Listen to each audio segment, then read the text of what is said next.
In this video, we will look at how to fill out the registration form and how to check for common errors or omissions. The OneMatch registration form is an official document, so it is important that it be filled out properly and completely. Certain errors or omissions may cause OneMatch to reject the application outright.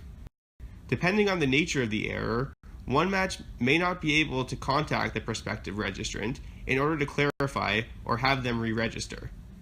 This is especially problematic because the registrant may think he is on the database, when in reality he is not.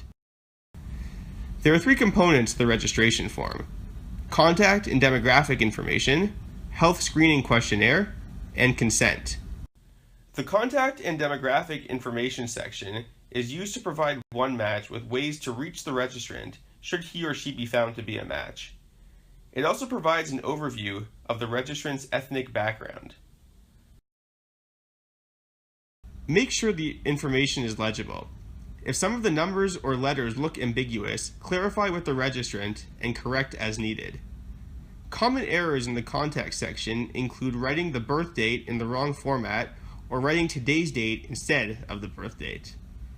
Note that the proper order to fill out the date is year, month, day. There is also some commonly omitted information in this section. Check to make sure the registrant recorded his or her sex, and also that he or she provided an alternate contact. The second part of the registration form is the health questionnaire. Take a look at the first three questions. Look familiar?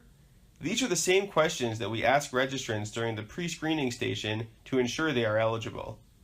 If a registrant checks no to any of these questions, the application will be rejected.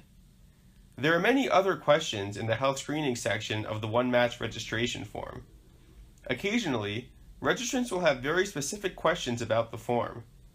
If you are unsure of whether the registrant is eligible or not, ask them to check the relevant box, either yes or not sure, depending on their situation. Explain to the registrant that they may still be eligible and that someone from OneMatch will contact them to clarify. Check that the registrant has marked yes to the first three questions about provincial healthcare coverage, age, and general health. Check to make sure that the registrant has marked every section of the health questionnaire and not missed anything.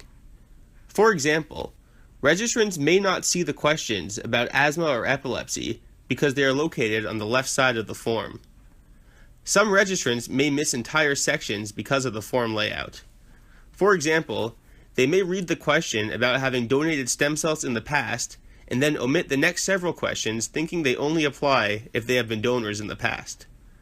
Lastly, just check to make sure the very last question has been marked yes or no, as registrants sometimes miss this question. The last step of the registration form is the donor consent, which requires a signature and date.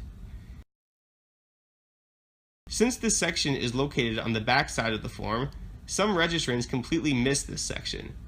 Other than that, just make sure that the registrant writes the date in the correct format and they write the current day's date.